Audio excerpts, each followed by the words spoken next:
Hola, ¿cómo están? Bienvenidos nuevamente a otro capítulo de Mundo Inmobiliario. Estamos con Javier Valdeta de JFK y queremos preguntarle un poquito a Javier, ¿hace cuánto tiempo estamos aquí en esta... No, muchos años, ¿Muchos años? sí, Ajá. alrededor de 25, un poco más de 25 años, así que tenemos harto ahí, hemos pasado por varios momentos buenos, malos del sector, pues. Y que nos cuente un poquito qué es JFK para que la gente que no los conoce los conozca un poquito. Mira, GFK es Ujú. una empresa internacional, está presente en 101 países, es una empresa grande, es una empresa alemana. Su principal negocio está en la auditoría del retail, Ya, perfecto. ¿ya? Pero dentro también tenemos esta área inmobiliaria, que en el fondo no solamente ve el tema inmobiliario, sino también todo lo que tiene que ver con geomarketing, Ya, perfecto. muy orientado al retail también. Entonces tiene estas dos áreas Todo lo que que tiene que ver con georreferenciación y de manera georreferenciación inteligencia más de negocio. inteligencia, pero yo diría que es una inteligencia territorial, Ya, que en el perfecto. fondo es poder ver la información en un plano. Perfecto. De repente, claro, uno dice, no, tengo una base de 1000 registros, Ujú. pero cuando tú la aterrizas a un plano, es impresionante cómo te cambia la visión de esa Lógico, te información. cambia la percepción y de esa manera tienes una mejor capacidad de análisis Sí. sobre lo que vas a desarrollar en un lugar en específico, ¿no? Entonces, tenemos eso. Y ahí mezclamos un poco también el tema inmobiliario Ujú. con el geomarketing. ¿Qué hacen específicamente ustedes para la inmobiliaria? Para que la gente un poco lo Ya, pueda entender. mira, nosotros principalmente, aparte de los estudios, evaluar terrenos, productos, digamos, ver un poco la percepción que tienen las personas de ciertos negocios, ver por qué cierran, por qué no cierran, por qué un proyecto le está yendo mal, pero también hacemos una auditoría a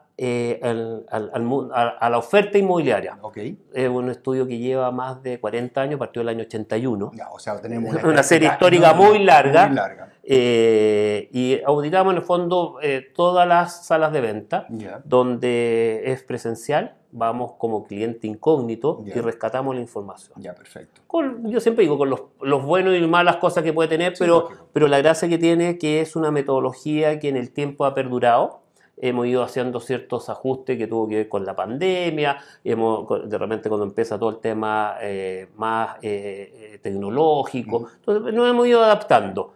Pero yo diría que principalmente es entender un poco en qué está el mundo inmobiliario con la oferta, con la venta, con los precios, y ahí, digamos, hay un expertise, digamos, Enorme. muchos años. Oye, y entendiendo eso, y ustedes que en el fondo que ven toda la sala de venta y les tocó vivir este proceso de la pandemia, naturalmente tiene que haber habido un cambio importante en el mundo inmobiliario desde la aproximación de las inmobiliarias a las personas y también quizás desde lo que es el producto que están ofreciendo debido a los usos que se han producido como Sí, cambio, ¿no? pero mira, porque fue un cambio muy radical, Ya, porque en el fondo sí, en marzo del 2020 nos encerraron a nos todos. encerraron a todos, y yo creo que el tema tecnológico, internet, de redes sociales, en general las inmobiliarias no estaban preparadas. Ya. Y en muy poco tiempo yo creo que todas se adaptaron y siguieron vendiendo en internet, potenciaron todos sus canales virtuales para poder vender, y eso es lo que hemos estado observando hoy día. Pero claro, también cambió la forma como las personas buscan las viviendas. Hoy Ya. día los canales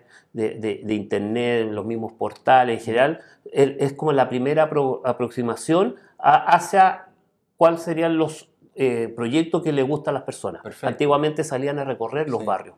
Hoy día eso ha ido cambiando, pero al final igual la gente, sobre todo en el usuario final, son personas que al final llegan al proyecto Claro, inmobiliario. No es sí. que se vaya a cerrar un negocio ¿Mm? vía internet. En general la gente le gusta, existe esa sensación de tocar los materiales, de Perfecto. tocar las puertas, las ventanas, para entender qué es lo que, perdón, Fíjate los que muros. hago memoria, yo partí en esto del mundo inmobiliario, a los que me siguen en redes sociales quizás lo saben, bastante joven. Yo partí vendiendo casas en sala de venta, No, ya perfecto. cuando tenía 17 años y estaba terminando el colegio, partiendo de la universidad, más o menos en esa época.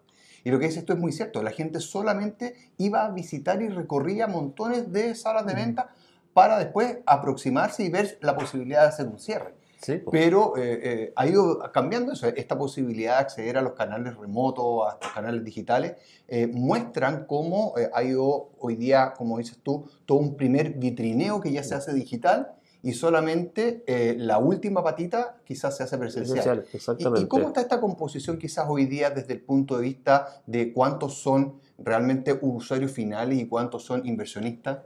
Es que eso va cambiando. A ver, llevémoslo a un periodo normal, porque hoy día uno sabe que las ventas están mucho más lentos que en periodos anteriores. Pero es difícil cuantificar cuando uno dice, bueno, en el Gran Santiago, ¿cuántos son inversionistas? Porque en el fondo va a depender mucho de ciertas comunas. No sé, si hablábamos de Santiago Centro, podía llegar casi a un 60-70%. Una estación central que llegaba casi al 80-90% de inversionistas. Lo mismo pasó con la Cisterna. Entonces, claro, la zona oriente, por ejemplo, tiene una proporcional muy chica de inversionistas.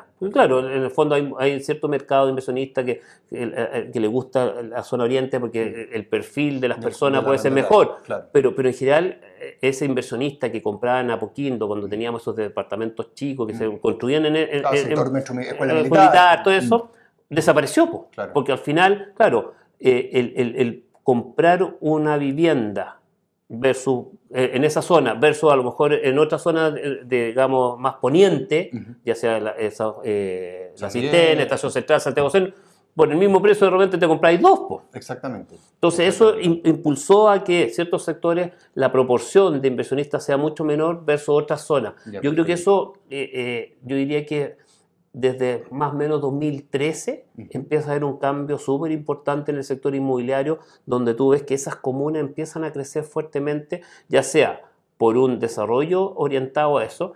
Es interesante cuando uno mira, y ahí lo que hablábamos, la cantidad de años que uno lleva en esto, tú miras cómo ha sido la evolución de la oferta. Claro. Y tú sabes que el 2002 empieza a haber un cambio súper importante. Empieza todo el tema de renovación urbana, que ya venía en el año 90, pero partió primero... Pero yo diría que en el 2000, por ahí. No, mira, yo lo he analizado porque me acuerdo de en algún curso de la Católica de tasación y cosas, me presentaba esa historia.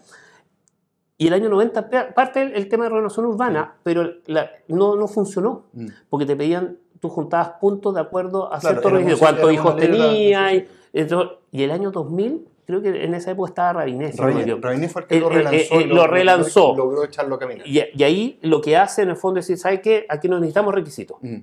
Usted postula y va a tener su subsidio. Lo único que te pedían era ahorro. Sí. Y al tener ese ahorro, beneficiaba a la gente. ¿Qué pasó? Que en el fondo las inmobiliarias internalizan esto y dicen, bueno, aquí podemos empezar a construir departamentos chicos. Claro. Y ahí tú te das cuenta cómo las estadísticas cambian. Es decir, de un mercado que era así, muy chico, y empiezan a aparecer todos los departamentos hasta 40 metros fuertes.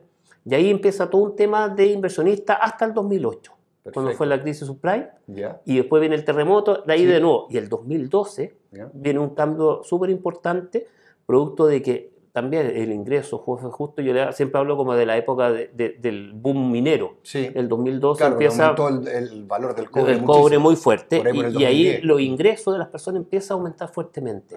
Y ahí empieza todo un tema de el inversionista, pero más que el inversionista institucional, que como digo, en el fondo es el famoso hormiga.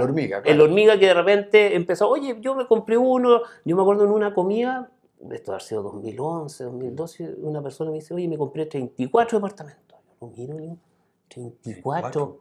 Y además me dice sin pagar ni uno. A ver, cuéntame esta cosa, porque esta cosa yo no lo había visto. Y ahí con todo, que en el fondo haya pasado en diferentes bancos, que en el fondo el multicrédito, que en el fondo después con los arriendos, hizo toda una moneda, tenía 34, y ahí fue la primera vez que yo lo escuché, que en el fondo este inversionista, que mucha gente se metió, porque hemos visto en las comidas, y varios de ahí que están, oye, qué interesante, y no me cago, ¿no? Que varios han comprado, y ahí empieza todo un tema importante de cómo el inversionista empieza a aparecer. El famoso inversionista también empieza a crecer harto. Por eso te preguntaba por la proporcionalidad. Yo tengo más o menos la idea general, porque gracias a Dios he tenido la posibilidad de participar en el mercado inmobiliario mucho tiempo.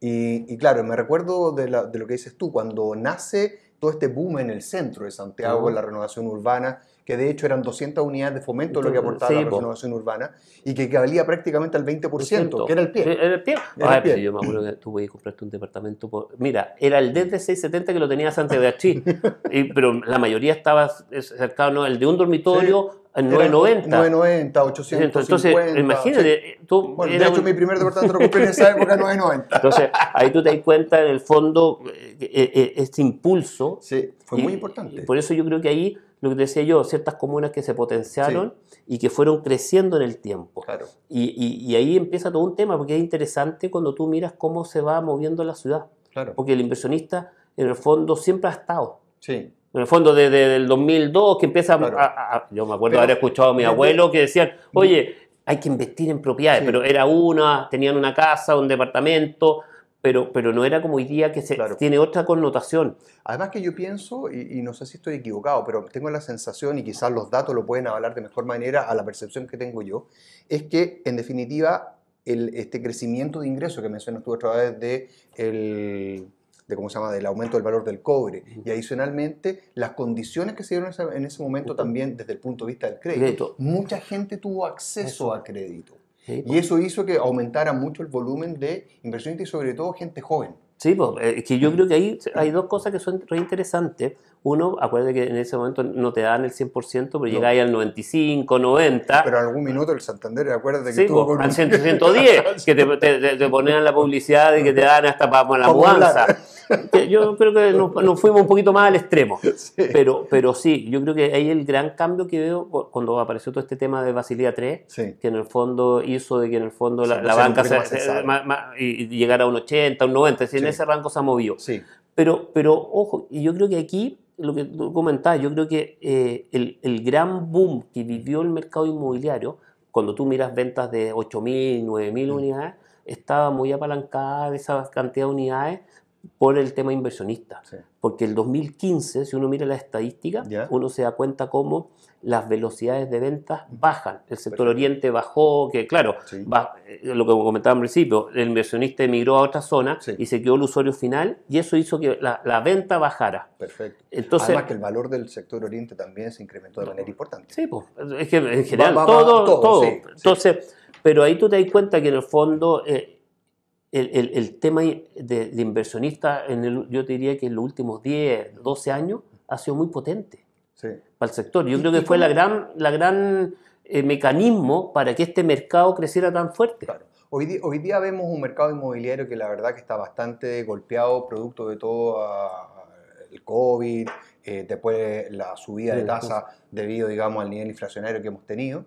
Pero ¿cómo se ve hoy día el mercado inmobiliario respecto a las posibilidades que puede tener? ¿Qué ven ustedes a través de la estadística y toda esta data que pueden manejar? Lo que pasa es que, a ver, si tú lo miras, lo que ha pasado yo diría que más que desde del tema pandemia, yo diría que del 2011, perdón, del 2021, es cuando empieza a haber una disminución importante por el lado del inversionista. Ya, perfecto. Un inversionista que ante políticas que no estaban muy claras. Alineadas con su objetivo. Objetivo o no muy claras. En el fondo, cuando yo tengo claras las reglas del juego, sé dónde moverme. Claro. Pero cuando tú te dicen, mira, vamos a ir para allá, después vamos a ir para acá, que vamos a agregar estos impuestos que no sabemos, tú al final decís, bueno, esperemos un poco. Esperemos, ¿no? Y yo creo que pasa un poco eso. Sí, como dicen los gringos, ¿no? Yo creo que pasa un poco eso hoy día. Yo creo que el tema inmobiliario, cuando están las reglas muy claras, tú sabes para dónde vas. Sí. Y hay que pensar que, por otro lado, la accesibilidad al crédito para las personas cada vez es más difícil. Sí, la gente joven no está hoy día dispuesta a estar 6, 7, incluso nosotros hemos estudiado. Una persona hoy día joven que tiene un buen ingreso necesita más o menos entre 6 y 8 años para tener un ahorro, para juntar el pie, sin dejar de hacer las cosas que hace. Viajar, comprarse un auto. Perfecto. Entonces, todas esas cosas no está dispuesto a dejarlas. ¿Qué se entiende como un buen ingreso hoy día? Alrededor de 2 millones, 3 millones complementarios entre una pareja. Yo diría que está cercano a 3 y medio. Ya, perfecto. Gente joven que da recién... Es profesional. Sí, profesional. Pero más o menos en esas magnitudes. Ya. Entonces, y claro, son 8 años, es muchísimo. Imagínate 8 años de ahorro privándose. Privándose, claro. En el fondo, hoy día hay una dificultad para acceder al crédito súper enorme. Entonces, también ha tenido por ese lado esas restricciones. Pero sí que nos ha llamado enormemente la atención, porque desde el 2000, en algún momento, desapareció el inversionista hormiga.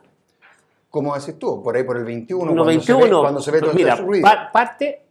Yo diría que parte ya con mucho ruido hacia 2020. Estallido social, pandemia, que se vieron, yo diría pandemia, que muchos de estos gallos inversionistas hormiga compraban sin tener ni un capital. Claro. Y que el mismo arriendo iba pagando el dividendo. Claro. Y como muchas personas dejaron de trabajar, empezaron a decir, oye, pucha, dame un descuento, mira que estoy complicado. Sí. Y esa persona que estaba calzada se vieron muy comprometidos. Se vieron apretados. Sí. Muy apretados. Sí, efectivamente, porque los arriendos durante el 2020 bajaron. Y bajaron, yo te diría que en promedio un 20% en función de la data que nosotros manejamos a través de la cartera de arriendo. Entonces, eso pasó y eso hizo que muchos inversionistas hormigas decidieran salirse del negocio. Claro. Y después empezamos, entonces, ¿qué nos ha llamado últimamente la atención? Que hemos visto que ha vuelto ese inversionista todavía muy someramente, pero apareció nuevamente, que son inversionistas jóvenes que compran en zonas donde no viven. Es decir, un cabro más joven que hoy día arrienda en Vitacura, arrienda en Las Condes, Providencia, Ñuñoa, compra en Estación Central un departamento. Claro. Y lo está comprando con pie, digamos en cuota del pie, para los próximos años, y que después el arriendo les puede pagar. Esa es otra tendencia importante, porque como tú mencionas, como a una persona le puede costar 5, 6, 7 años en ahorrar el pie, claro, prefiere probablemente invertir en una propiedad más chica que le den las facilidades para pagar el pie. Y uno envía hoy día, la mayor parte del mercado inmobiliario genera importantes facilidades. Yo siempre he dicho, creo que cuando hoy día te dicen, no, es que el mercado está apretado, que mira, que cuesta acceder. Si tú hoy día tienes la liquidez para comprar, yo siento que hoy día es un buen momento. Porque si tú hoy día los arriendos, por un lado, andan muy bien. Sí. Entonces, si yo compro un departamento para arrendarlo y tengo la persona que me lo está arrendando, oye, me está pagando el departamento. Exactamente. Eso es lo que hoy día la gente todavía no entiende un poco. Claro, y si tengo que pagar un poco adicional respecto a mi dividendo, oye, que tenga que pagar 50.000 pesos. No importa, y tú sabes por qué, porque en el fondo lo que a veces la gente no se da cuenta es que el dividendo tiene dos partes, una que es la amortización y otra que es el interés. Sí. Y durante la primera parte del crédito es puro pago de interés. Entonces me están pagando los intereses y yo estoy siguiendo aportando sobre el capital y sobre el valor del departamento. Pero por eso yo creo que la gente, a ver, y lo he visto con varios digamos amigos que tienen hijos jóvenes y que hoy día ha salido muy recurrente. Oye, es que yo no puedo entender, les cuesta a mucha gente entender por qué compra en Estación Central un departamento en Cerrillo y está arrendando. Y les cuento, oye, si, lo mismo que oye, si está de alguna forma ahorrando. Lógico. A futuro. Y no solo eso, sino que en el fondo, como todos han visto, desde, tú decís más o menos, desde el 2012 hasta el 2015 crecieron de manera importante los valores. Sí, pues. Y eso, claro, crecieron de manera importante, pero si uno mira desde el 2015 a hoy, los valores la realidad es que siguen creciendo a una tasa más baja, pero sigue aumentando. Sigue aumentando. Entonces, claro, el que invirtió a un valor indeterminado sabe a ciencia cierta que mirado en el largo plazo, eso va a aumentar. Entonces, sus ahorros, en pocas palabras, se están multiplicando. Está multiplicando, si al final eso es lo que busca la gente. Lógico. Pero yo creo que, y cuando está esa como sensación de desconocimiento, no entender, oye, el mercado de arriendo va al alza. Sí. Hay una tendencia mundial. Yo tengo una percepción y quizás tus datos lo podrían contrastar más. El mercado inmobiliario es un mercado que es altamente dependiente o que tiene una inercia muy fuerte. Le cuesta parar cuando necesita parar, producto que está con proyectos en desarrollo y todo, y necesita parar. Pero cuando quiere empezar también le cuesta partir. Y lo que se ve en este minuto es que, claro, se está poco a poco vendiendo el stock que había, pero no se están iniciando nuevos proyectos por la incertidumbre. Sí, pues. Y yo tengo la percepción personal de que se va a producir un vacío, un bajón relevante. Sé que hay algo importante que aportar. Dime. A ver, primero, concuerdo plenamente. Yo creo que hoy día la dificultad para partir proyectos por incertidumbre, cada vez estamos viendo menos proyectos. Pero ojo, hay que tener en consideración algo que es re importante. Se va a producir un bajón. Sí. Todo indica que los permisos de edificación dicen, estamos históricamente en lo más bajo, nos comparamos al año 91, pero todavía hay una cantidad importante de permisos de edificación vigente. Ya. Nosotros hicimos hace poco un estudio Ya. donde en el Gran Santiago hay 360 permisos vigentes que no han partido, ni construcción ni venta. Perfecto. Entonces, ahí hay que tener cuidado porque en el fondo, claro, lo que uno puede observar es que hay una disminución de nuevos proyectos, pero si esto se llega, mañana tenemos una reactivación porque, no sé, bajaron las tasas de los créditos hipotecarios, existe la facilidad para las constructoras empezar a... Se juntaron todos los astros y todo puede partir. Todo perfecto, podríamos tener una cantidad importante de proyectos partiendo. Claro. ¿Por qué te hago esta consulta? Porque si uno lo analiza así, con estos datos que tengo muy en el aire, prácticamente con poco contraste, lo que daría la impresión es que si se produce un bajón, la lógica es que, por un lado, debería haber una presión al alza de los precios. De dos maneras. Y una presión al alza en los arriendos. Sí, lo que pasa es que ahí yo lo veo, la presión al alza, no por el lado de la... A ver, va a haber por el lado de la escasez. Es que hay un delay. Un delay, de todas maneras, porque en el fondo vaya a partir un proyecto y te vaya a producir un bajón. Es por el lado de la demanda. Claro. Porque la demanda es el primer precursor que va a tirar para arriba este cuento. Claro, que eso digo, que la demanda, tengo la percepción de que se va a dar de manera previa a la oferta. De todas maneras. Que va a haber un desfase entre la demanda y eso ha pasado siempre. Sí. Si tú veis la crisis subprime, claro, nos pilló con una cantidad enorme de unidades terminadas, pero cuando a medida que esto empieza es impresionante cómo, por un lado, empieza a bajar la cantidad de unidades 2012, 2013, de unidades terminadas. Y en un minuto, ¡pum!, el precio empieza a aumentar, porque tenía ahí una alta demanda. Claro, porque hoy día entiendo que la composición que tenemos a nivel de stock, hay un porcentaje alto de entrega inmediata versus a lo que se maneja tradicionalmente, por el ralentí de la velocidad de venta. Sí, pero ahí también creo que hay que tener ojo con eso, porque, claro, hoy día se ve un mercado con una cantidad alta de unidades terminadas, y se compara con el 2008. Sí. Pero yo creo que ahí hay dos comparaciones que hay que tener cuidado. El 2008 versus como se está comparando hoy día son metodologías diferentes. Entonces, claro, yo tenía 22.000 unidades en esa época, pero eran netamente unidades terminadas para usuario final. Yo tengo hoy día esa sensación de que se han ido mezclando, están las unidades terminadas que no han sido recepcionadas por un tema de normativa, está Estación Central que tiene varios edificios que no han sido recepcionados. Entonces, ahí hay que tener cuidado. Está un poquito distorsionado. Pero es que igual tenemos un número alto y vamos a tener un 2023 que si nos vamos a comparar al 2008 a igual metodología, va a ir en alza a estos mismos niveles de venta que tenemos hoy día. ¿Qué se ve?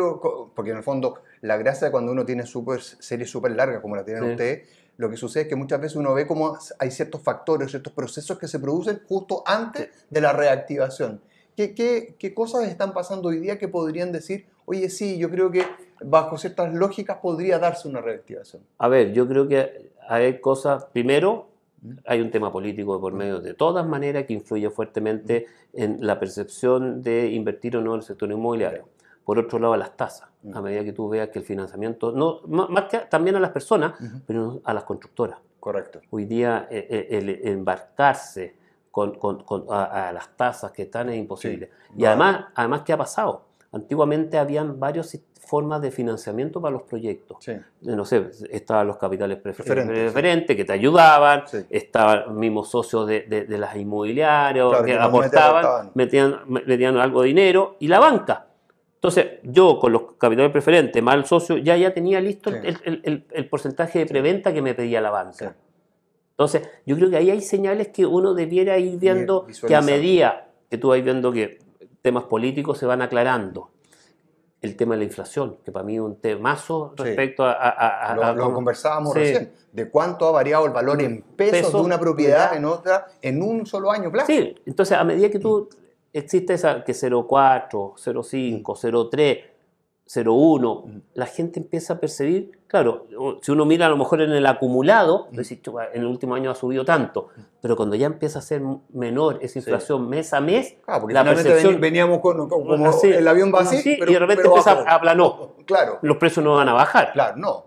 Pero esa sensación... Pero ya por lo menos nos vamos a poder... Esa sensación son indicadores que debiéramos empezar a pensar que podría ser una reactivación.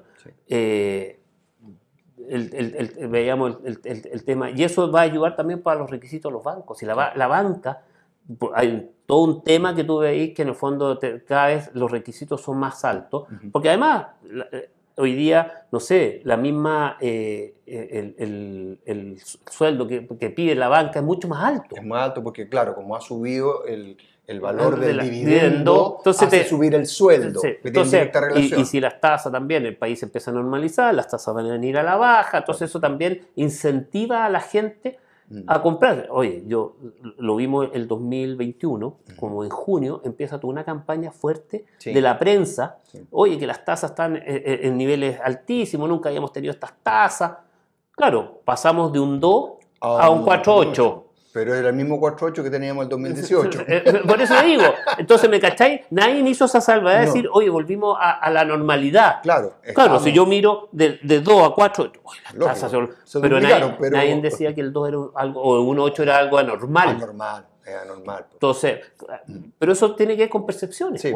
Entonces se conjugó una serie de cosas que la banca se puso más difícil, con una inflación, ahora, con las tasas al alza. Yo rescato lo que dices tú, que tú en el fondo, viendo todo este escenario, te das cuenta que finalmente es un súper buen momento para invertir. Y nosotros lo vemos igual, personalmente yo lo veo igual, porque creo que hoy día las tasas no están caras. Por otra parte, se está dando esta situación en que va a permitir que se reactive el mercado y probablemente, como conversábamos, tendiente a 1 o 2 años, van a subir los precios tanto de arriendo como de las propiedades. Entonces, los valores actuales pueden parecer caros en el momento, pero no lo están.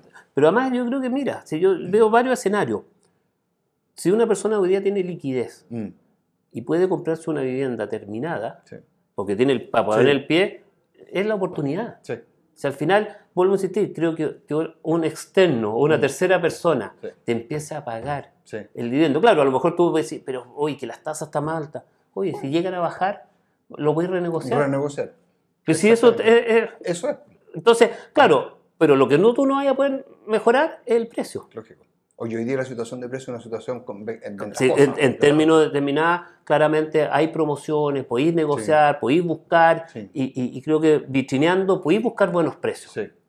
Y por otro lado, si tú no tienes el pie, tienes facilidades para pagar el pie en 1 año, en 2 años, y claro, si quieres apostar, no tienes el pie, vas pagando en cuotas, pero volvemos a lo mismo. Además que eso también tiene, digamos, una relación con lo que conversábamos. Si una persona no tiene la liquidez como para negociar fuerte el precio, quizás puede cerrar un trato hoy día, pagarlo de manera dilatada en, como decís tú, 24 meses o 36 incluso a veces, pero también tiene la segunda componente, que lo más probable es que cuando tenga que enfrentar el crédito hipotecario en 2 años más, va a estar la tasa más baja. Por lo tanto, va a haber ganado por ese lado también. De todas maneras. Pero además, lo que te decía yo, a ver, yo siempre digo, yo creo que hay que ser súper, y por eso está este tema hoy día muy de moda, la educación financiera.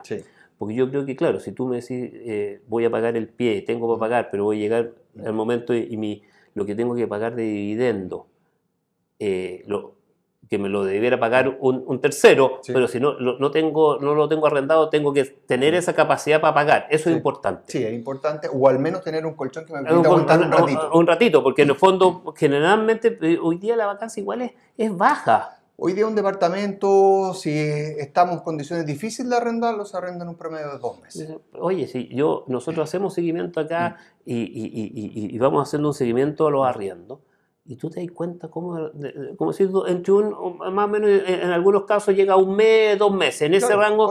Oye, si está complicado, 2 meses. Y los departamentos chicos salen, pero así es impresionante. Claro, las viviendas un poco de más alto valor tienen una rotación más alta y todo, pero así todos se arriendan. A mí me llama enormemente la atención. Yo tengo el caso muy cercano que estaba ayudando a alguien a buscar departamentos de un metraje más alto de lo que en general uno ve. Y claro, pero anda mucha gente dando vueltas. Porque nosotros nos hemos encontrado, vamos a ver el departamento y no, es que mira, viene todo fulanito, así que voy a aprovechar de juntar, y nos hemos encontrado de repente 2 o 3 personas viendo un departamento, claro, de metraje estamos hablando sobre 150 metros, pero te das cuenta que igual hay movimiento. Hay movimiento, ¿no? Sí, efectivamente lo hay. Y eso tiene que ver mucho con la dificultad que existe hoy día para acceder al crédito. Hay gente que prefiere hoy día rentar ante tener mucho más Es que claridad todas maneras, de porque la tú expectativa hacia adelante. Hoy día, en el fondo, para arrendar un departamento, como dices tú, de 150 metros cuadrados, la realidad es que te permitiría, con el mismo pago de ese arrendo, comprarte una propiedad de 80. Obvio. Sí, pues, sí, ahí estamos. Pagando viviendo una propiedad de Sí, 80. Esa sí. es la realidad. Pero además, mira, si nosotros calculamos y ahí te das cuenta lo difícil que hoy día acceder a un crédito. Pongamos 2019, antes del estallido social, porque Sí. era un periodo más normal. Por cada 1000 UF que uno pedía al banco, pagaba más o menos alrededor de 160 de dividendos. Sí, Hoy día está más o menos cercano a los 200. sí, 190 y algo. Sí, bueno, Sí. pero ahí te entonces, Lógico. claro, entonces hoy día prácticamente un 25% más. sí, pues. Y eso significa también un 25% más de ingreso para poder acceder a ese crédito. Porque si piensa que en estricto rigor hoy día es dividendo más una tasa. Claro. Ahí está. Pero vuelvo a insistir, claro, tú veis todos estos temas que la tasa uno habla, pero si uno lo mira con calculadora, creo que es un muy buen momento. Bueno, nosotros hacemos el ejercicio normalmente y lo que vemos es que hoy día, si una persona tiene la posibilidad de pagar del orden de un 20-25% de pies dilatado en el tiempo, cuadra perfecto. Cuadra perfecto y pasa a ser lo que tú dices, que es esta posibilidad de que otro empiece a pagar y poder tú solidificar tus ahorros y multiplicarlos en el tiempo. Pero por eso te digo, yo creo que hoy día, incluso más, yo lo veo, lo hemos visto en otro tipo de cosas, pero hoy día hay gente que compra bodega, está partiendo, compra estacionamiento, y claro, con una inversión más chica, y después puede pasar a un departamento. Claro, es importante eso, porque finalmente el mundo inmobiliario no es solamente el departamento habitacional, el mundo inmobiliario es algo más amplio. Más amplio, pero por eso te digo, yo creo que hoy día hay alternativas que un poco para poder tener tu propio bien de inversión. Sí. Y ojo, que yo siempre lo he dicho, como instrumento es súper seguro. Es súper noble. Y es súper noble, pero seguro. Sí. Oye, si tú Tú lo tenías ahí, el día de mañana se te ocurre venderlo, incluso más. Si lo vendes un poco más barato, porque siempre hay una plusvalía, tenés la posibilidad, ya digo, no voy a ganar nada porque necesito venderlo rápido. Mira, voy a contar un caso sin nombre, pero tengo un cliente que compró hace 8 años atrás unos departamentos de inversión y me llamó hace un mes y medio atrás en que me dijo, oye, sabes que estoy con un problema, necesito salir rápido y necesito liquidez. De hecho, vendió los departamentos 100 UF más caro de lo que él lo había comprado. Estamos hablando de UF. Naturalmente, mucho más bajo de lo que es el valor de mercado. Pero los vendimos en 3 días. Por eso te digo. Y además no perdió ni uno. Y además no tiene esa volatilidad que lo tienen varios instrumentos, las acciones, fondos mutuos. Incluso los bonos, que muchas veces uno dice, oye, el bono es lo más seguro. No, pero también tiene una relación inversa a la tasa. No, entonces. además, la seguridad que tiene, la liquidez que lo puede hacer efectivamente, es tuyo. Es tuyo. Si al final eso es. Y el ladrillo siempre se honra. Sí. Oye, Javier, pucha, la verdad que te quiero dar muchísimas gracias por esta entrevista. Cuando quieran, feliz. Creo que nos has ilustrado muchísimo de cómo pasan las cosas y cómo podemos respaldarla con una información tan valiosa como la que tienen ustedes. Y quiero invitar a la gente que nos siga en un próximo capítulo de Mundo Inmobiliario con otro entrevistado tan interesante como Javier. Muchísimas gracias.